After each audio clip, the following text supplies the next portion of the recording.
Okay, thank you so much, everybody. Here's the next episode of the Business Performance Podcast. And today I have the pleasure of talking to Kimberly Wiefling, who is an expert in turning groups into teams and managers into leaders to achieve the impossible. And it reminds me, I just saw a little video on the LinkedIn this afternoon. We were talking about how 3 experienced leaders can outpace 100 people who have been trained. And it's just a picture of a soccer team with the 3 coaches, and all the kids just running around. They can't get anything accomplished. Oh, yeah. Yeah. I've heard of businesses compared to a soccer team, that most businesses are like a soccer team. If you had 11 people in your business, only 3 of them would know where the goal is, and maybe 2 of them could see it or something like that. Yeah. That's how bad it is. Yeah. So, Kimberly, to begin with, could you briefly describe your company, who your typical customers are, and what type of services you provide to make them achieve the impossible?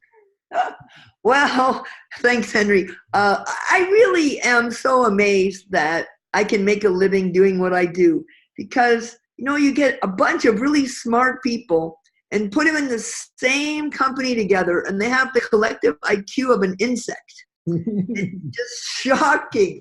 The things that we find people are struggling with is they didn't build trusting relationships. They can't make decisions together or solve problems. Communication's less than suboptimal. Goals aren't clear. Priorities are not aligned. In fact, I saw something about half of employees say they do not know what's expected of them at work. So I work on pretty much what I consider common sense. That's not common practice. How to be a great team, how to be a leader people willingly follow, and how to create an organizational culture that doesn't suck your will to live. Yeah, that's interesting. I just was working with a client on past Friday where they wanted me to help them work on changing the culture of the company. And it's the same types of things there that you got to work with, and I'm trying to encourage them. I'm figuring we're just in the tip of the iceberg. You can't learn everything in one day, so I don't know how. I know. I just met with a client, and they want me to do everything in 4 hours. Like, it doesn't work like that. Plus, the problem is when you get people together to have these conversations and do these workshops, and they are excited, they're enthusiastic, they're passionate, and they go back and they get squished back into the same organizational culture. Yeah. And it's designed to fail, Henry. Yeah. Organizations are designed to fail, and they succeed simply through the heroic efforts of the people inside of them. Right, and that's a big problem, because it's those heroes, it's serendipity. They happen to be successful one time, therefore they will always be successful, and they fall flat on their face the next time. It's true. Oh my gosh, success. Well, one famous and very wise Japanese CEO said, every uptick precedes a downturn. Yeah. So what are one or two of the largest myths or misconceptions when it comes to your clients and what you're trying to overcome? Well, I work in Silicon Valley a lot of the time. I also work with Japanese companies. That's my main area. But when I work in Silicon Valley, the biggest misconception is the technical arrogance of the Silicon Valley sees what I'm doing as touchy-feely crap. Okay, like, I am a physicist by education. I have a master's degree in physics. I have a bachelor's degree in chemistry and physics, and I was an engineer, product development program manager. And I will tell you, I only saw one project in all my career fail for technical reasons. And everything else was due to humans, human beings. It's not rocket science. It's much harder. And I think that people underestimate the importance of these things and do not spend proper time purposefully creating what they need to be successful in these human skills areas. They call it the soft stuff. Yeah, I completely agree with you. In fact, I saw Eric Ries speak at the beginning of May about the lean Ah, startup, lean and startup guy. I'm working through his book, and there's nothing new there. It's everything that I've known for decades, but it's just scaled down and repackaged for new people to understand. Yeah, it's important stuff, and most people just don't get it. Well, yeah, I mean, I wrote my book, Scrappy Project Management, years ago. And why I wrote it was I would go to the end of the project. We would have the post-mortem, the lessons learned. Yeah. And they were always the same. So why do we call them lessons learned if they're always the same? Mm-hmm. And so I said, let's do the lessons learned up front, and let's not do that. Mm-hmm. I like to fail for new and more exciting reasons. Yeah. I mean, that's like goes along with Einstein's definition of insanity. You keep doing the same thing over and over and expect different results. Right on. I love Albert Einstein. He also said everything should be made as simple as possible, but no simpler. Yeah, that's true. You have some great insights. So, so what do you do to get your clients over the hump so they realize, hey, we can actually make this happen? Yeah, well, I don't use logic. If logic worked, nobody would smoke cigarettes, right, Henry? Yeah. So what I do is I look for a pain point that I can help them find a painkiller. And a lot of times that is in the form of a very intensive, experiential, what I call work shock therapy, learning lab, where we get people together in the same room to experience some things together that are relevant to the real business. So we do some kind of game activity or exercise, but there's deep lessons that are relevant for the challenges that they're facing. And then when they sit there and say, oh my God, this is happening at work, I'm like, yeah, exactly. Now let's talk about that and what might work better. So that tends to be a lot of what I do is, adults don't learn from lecture. If adults could learn by just knowing, nobody would be overweight, right? Eat less, exercise more. Sure, I've been trying to lose 15 pounds for 20 years. Yeah. I know how. You keep finding it though, right?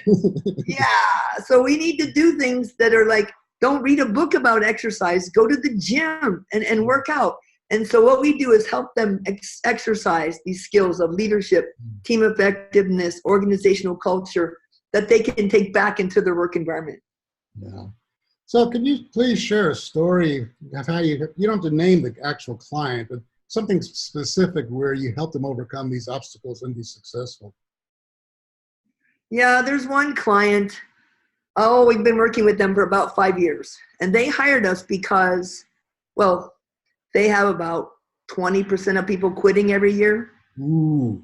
All over the world. They're a global business, very successful. But when 20% of your people quit every year, that costs a lot of money just to replace them in the training. So they came to us and we started doing just a very simple leadership program where we taught their managers the difference between management and leadership. And for 3 days, they got to experience that really in their bones and in their guts. Mm-hmm.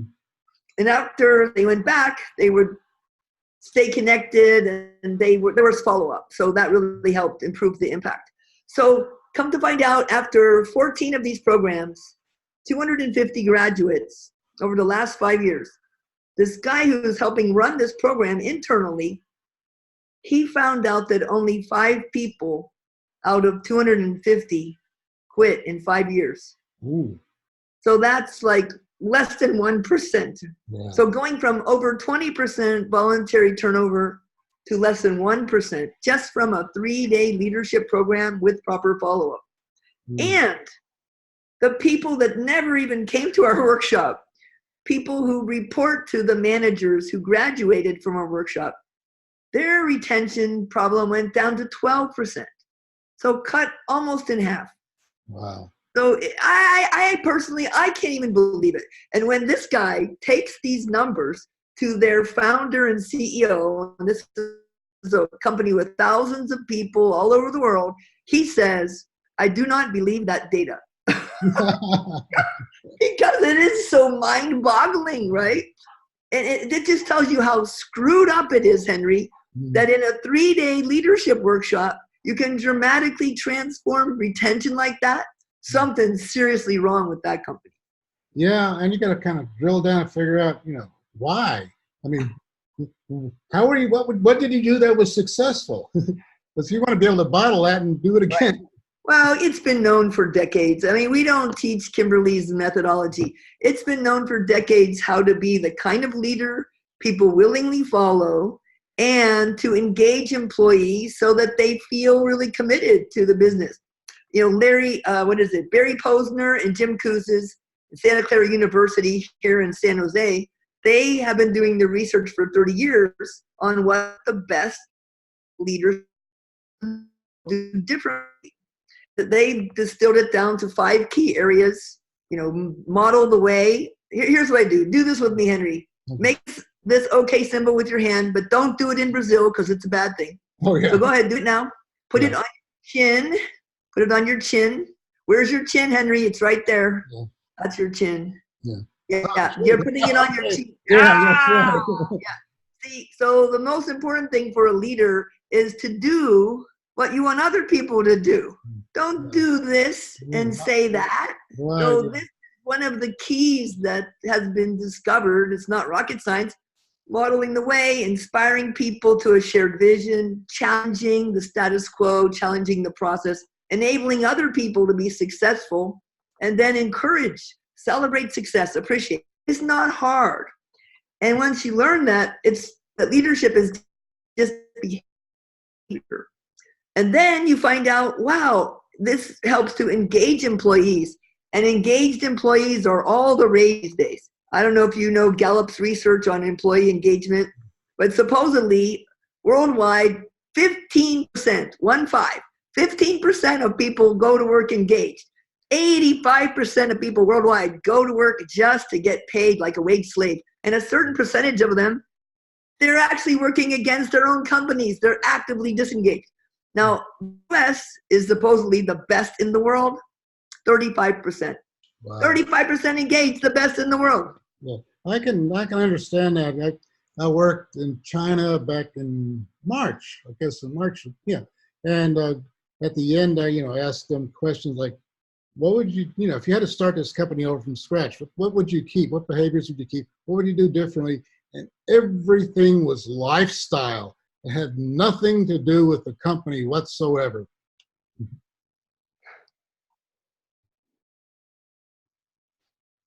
So we broke up here. Are you still there? Yeah, you froze up on my screen, so I'm sorry I missed that. So you're in China and you said everything was?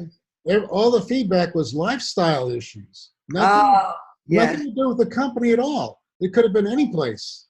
Well, when you look at Gallup's 12, the 12 things employees must say yes to feel engaged, it includes things like, do I have a best friend at work? Do my opinions seem to count? Does someone at work, like my manager, seem to care about me as a human being? I mean, these are so foundational. Yeah. Yeah, I mean, they just want better food. They want less commute time. They want a gymnasium, Well, why are you here? They want to be able to work from home 1 day a week or come in late, flexible hours. And there's some companies that still refuse even to consider these things. Yeah. So what are some of the common pitfalls and mistakes that people need to keep in mind and try to avoid as you want them to help achieve success? Well, so here's how human brains work. As soon as I say, hey, here's a problem, especially smart people, they've got ideas how to fix it. Mm-hmm. Great. Now, talking about how is important later. The first thing we need to talk about is the big why. Well, why do we need to address this? What's the purpose? And to really understand that. And then big who. Well, who are the stakeholders? Who's impacted? Who's involved? And who's impacted if we don't address this issue? And then big what. What exactly, if we had attacked this problem or tackle this challenge, what is success, right? Not what I think is success, but success through the eyes of the stakeholders. Now, when you draw a stakeholder map, if you ever do this exercise, you will look like it's like looking into a bowl of spaghetti, right? Yeah. There's a lot of stakeholders and they're all interconnected and they all have different interests. So then you find out it's not so easy to define success through the eyes of the stakeholders. And that's why these challenges are so difficult. But if you rush to solution with the big how, but you don't know the big why, the big who, the big what, measures of success, you're fixing the wrong problem or maybe coming at it completely wrong. And I tell you what, I can trick experienced, knowledgeable professionals into starting with no plan and never even considering the why, who, and the what.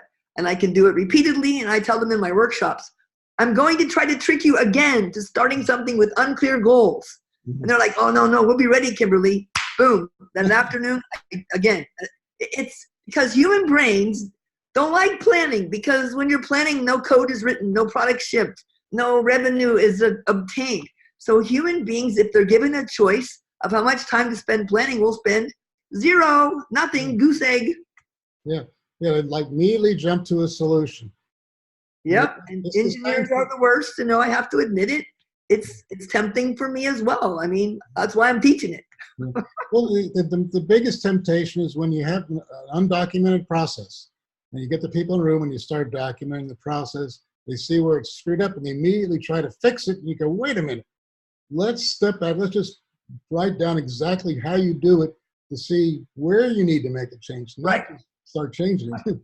I was doing a workshop last Saturday, and I asked people to participate to give me feedback after the workshop. And during the workshop, people were stopping and telling me how we could change it. I'm like, look it, if you get on a plane from New York and you're going to Paris, halfway across the Atlantic Ocean, you do not start criticizing this airplane and the plan. You go to Paris and then you can send feedback. Okay, we're not going to do it during the experience. So just wait until afterwards.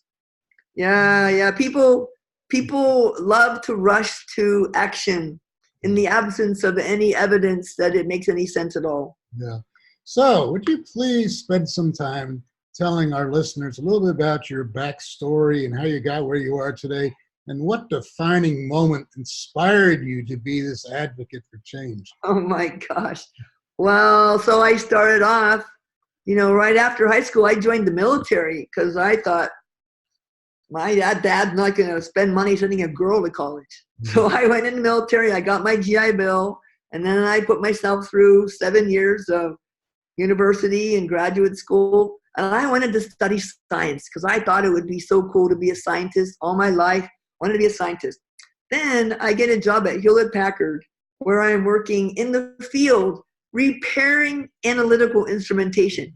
And I see customers crying when their instruments aren't working and they can't figure out how to use them. So I start thinking about usability and making it customer friendly.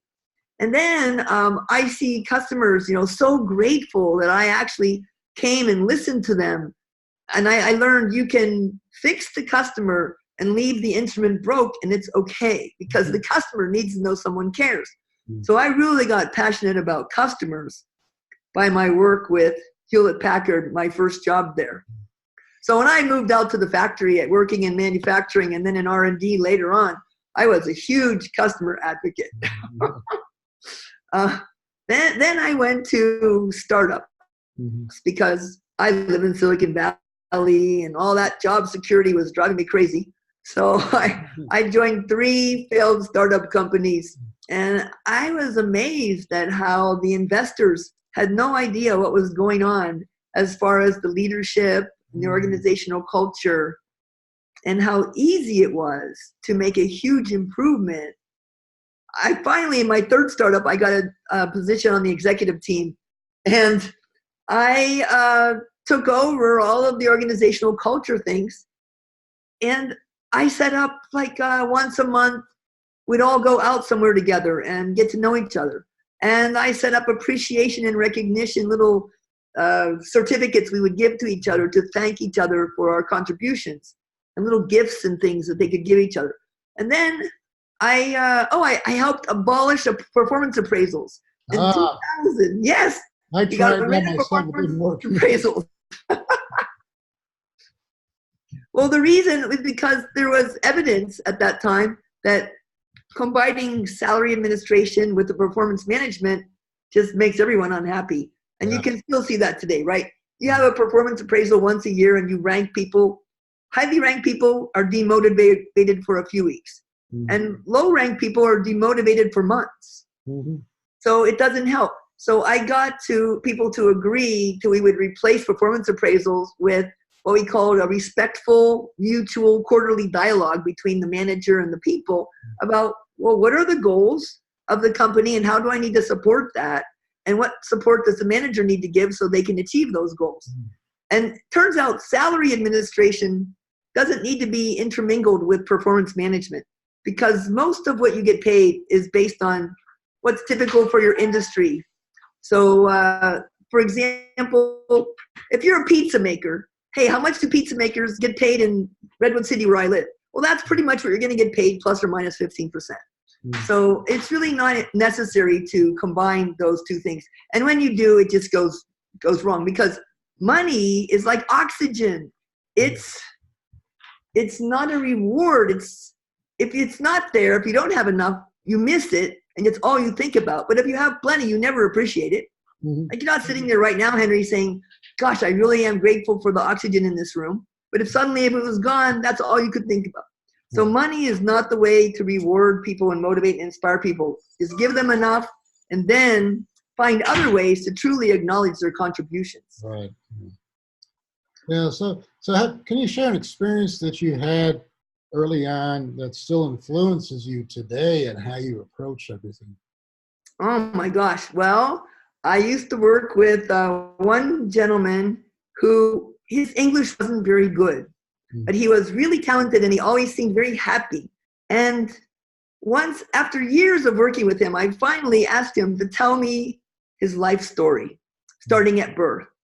And he tells me this amazing story, and he gets to the point where he was born in China, and one day he swims for 3 hours through shark-infested waters to freedom, to freedom. And I'm like, my gosh, I never knew that about this person. It changed everything about how I viewed him, and it sure did increase my patience with his poor English. So then I started doing that with a lot of people. I would say, hey, tell me your story, starting at birth. And that can really start to build relationships that build trust and appreciate the other person for their uniqueness. Yeah, definitely. Yeah, I mean, because otherwise it's all unspoken expectations, and you figure, well, this person should be doing this, and you find out they're not, and you get upset. Well, and we need to use the assumption of positive intent, Henry, because, I mean, suppose you have somebody on the highway cut you off. You could think they're a jerk, or you could think, hey, maybe they are having a heart attack and they're trying to pull to the side so they don't endanger others. Right. Now, that's not for them. That's for me, because if I have more empathy, then I have more options. So I'm a big believer in the assumption of positive intent. Make up a story that, if it were true, would make you behave the same way as them. And then we really can start to get to know each other and trust each other. Yeah. But then, I mean, when I work with teams and I have them do this exercise where they start and tell their life story and they draw a graph of their happiness versus time, a lot of people who've been working together for years say, oh, I didn't know that about you. I mean, they never got to know each other. Yeah, that's interesting. So what does success look like for you? I'm pretty clear about success. I have it every year. I write it down and I make a collage about it, and I hallucinate. Kimberly Wiefling is wildly successful, living the life of her dreams. So that involves being happy, healthy, having my integrity intact, and doing work I love for people who love and appreciate me and show it. I mean, I decided a couple of years ago, I'm not doing anything for money that I wouldn't do for free. And I was put on this planet to transform people, teams, and organizations using my quirky approach, work shock therapy, learning labs. And I love it. And I'm going to do it until they drag me out. Say, no, never again. Close the lid, right? Yeah, close the lid. I'll still be trying. My husband says, Kimberly, living with you is like living in a full-time workshop. So, Always trying to do some transformational thing. so when you mentioned integrity, that kind of struck a chord with me because, I try to, that happens once in a while when I'm working with a client. And if you find out that they're trying to short circuit you or compromise your integrity, what do you do? Well, I fire them. I had to fire a client last year because, on Glassdoor, it said the CEO is a screaming maniac. And I was working with the executive team to put some working together agreements, some ground rules about what their values are and how they treat people. And they finally said, well, we're just going to put up this behavior, Kimberly, because it only bothers one or two people. And I'm like, are you kidding me? What about all the people who quit? Big, strong men do not go to their boss and say, I'm quitting because the CEO is mean to me and hurt my feelings. No, they don't say that. They say, I'm quitting because I got a better job and make more money, a bigger title. It's nonsense. So I won't support that kind of leader. Nope. Yeah. Okay. So a couple other questions. When you have people or customers coming to you for your services, what should they be asking when they consider you versus the competition? Well, yeah, I'm a really big collaborator, so they should tell me what exactly is the pain for which they're looking for a painkiller, and tell me their big why this pain needs to be cured, and big who is involved, who are the stakeholders, and what exactly is success for them. And then I will find someone else for them if I'm not a good match. People who have integrity in the consulting profession, they're not taking any job. Like my answer is yes. What is your question? I just had an opportunity today to talk to a potential client because my colleague was called and asked, would you like to do this work? And she said, yeah, I'd like to, but really Kimberly's a better match. So, if you are in a position to reject work that's not a good match for your client or you, I think that's important. So the client should ask me about, the client should tell me, here's the problem I'm trying to solve, or here's the pain, I need painkiller, or here's the new future I'm trying to create and transform. And then if they can do that very clearly, I can help them understand whether or not I can help them. And if I can't, I will for sure refer them to someone else. Okay. Yeah, that's very good. That kind of puts me in mind of, I read a book by Patrick Lencioni last year called The Naked Consulting. I don't know if you've seen that, but it's being open. And I've heard about it, but yeah, it's a funky title, but the message is really good. Yeah, I mean, a lot of times too, executives make contact to me and say, come and fix my people. So when they do, I say, okay, but what if I find out that you somehow are contributing to some of these problems? How would you like me to tell you?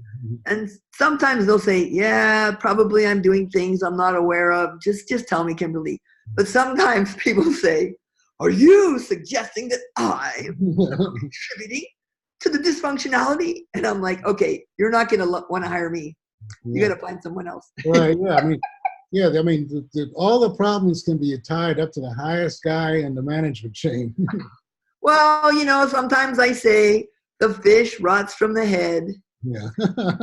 Sometimes that has gotten me not so favorable responses from executives. But I'm telling you, look, executives are leaders. The four biggest reasons that teams fail all over the world are they fail to build trusting relationships, they can't communicate effectively, especially around problem solving and decision making, their goals are not clear, and their priorities are not aligned. Now, whose job is it to make sure goals are clear, priorities are aligned, communication is effective, and trusting relationships are built? Yeah. That's a failure of leadership. Right. I'm sorry. That is a failure of leadership. Yeah, I know. I mean, that's one of my pet peeves too, just goal setting. If you spent an additional 15 minutes to make a smart goal, then you can track where you're at and people understand it. But just saying, go off and do good things. Oh, yeah. Well, Think about the person who has one crippled hand and prays. Their goal is to have both hands the same. Right. And then they get two crippled hands. Yeah. I see a lot of that. Same like the other one. Okay. Yes, right. And so like Henry Ford said it very well. If I listened to my customers, I'd be building a faster horse. Yeah. I mean, you really need to think about what is the reason you would like a faster horse? Well, hey, I'd like to be able to get to town faster. Well, that's great. Why don't you move to town? Oh, great idea. If I lived in town, I wouldn't even need a horse. I mean, there's all kinds of unclear goals and then rush to a solution that's less than suboptimal because we're not clear about the big why, the big who, and the big what, and the measures of success. It's epidemic. Yeah. And because of this, it's resulting in all kinds of disengaged employees who are looking forward to that day when they can finally quit the job that they hate. Yeah. And then it spills over into the entrepreneurial startup world now too, because investment money is getting tighter. They want to see, they're getting more astute investors. They want to see something that's going to actually give them money back instead of just open mouth insert fire hose and it's gone. And I have actually asked some investors, why would you give your money to people without insisting that they use proven practices around the people and the process, not just products and technology? And some of the people have said, well, we invest in people that we trust and we trust their judgment. Well, that's a bad idea. Look at the data. That ain't working. Yeah, I mean, there's a million great ideas and only a little bit with people with business savvy. Right. And business savvy includes more than products and technology and markets and financial analysis. It's people, teams, and organizational culture. And it's process discipline. And let me just speak to discipline for a second. If you know all of this stuff and you don't have the discipline to do it every day, whether you feel like it or not, it doesn't benefit you or your organization. You have to do it. Knowing how changes nothing. You know that book by Bob Sutton, Robert Sutton from Stanford University, The Knowing Doing Gap? Yeah. I mean, he studied the professors at Stanford University's Graduate School of Business and found out they don't even follow their own teaching when they start businesses. And he's a very rigorous researcher. I know him personally. Yeah, that's crazy. Okay, well, I think we're about out of time here. So, Kimberly, thank you so much. How can somebody get in touch with you if they want to learn more and engage you? Oh, I always say just call the police. They'll know where I am. That's just a joke. Okay. Kimberly@Wiefling.com, or I'm the only Kimberly Wiefling on the internet, so they can check me out there.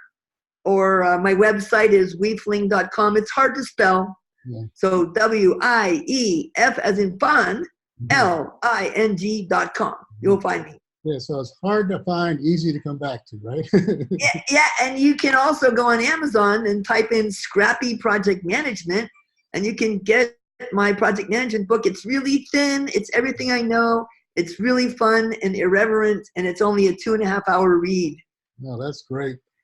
Okay, well, once again, thank you so much for spending your time with me today. It's been great talking with you. I appreciate it, Henry. Thanks for including me. Okay, bye-bye. Bye.